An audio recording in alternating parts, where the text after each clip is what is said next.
So, ito yung binili ko guys, yung collector's edition ng Don Noir. Uy, uy, kulay pula, number 29, Don Noir. Kaya magnetic.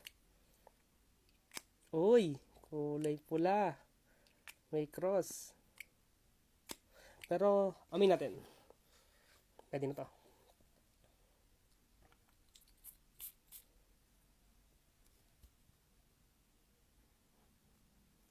Nandun yung DNA ng SWI sa opening. So, tama siya. Nandun yung DNA talaga.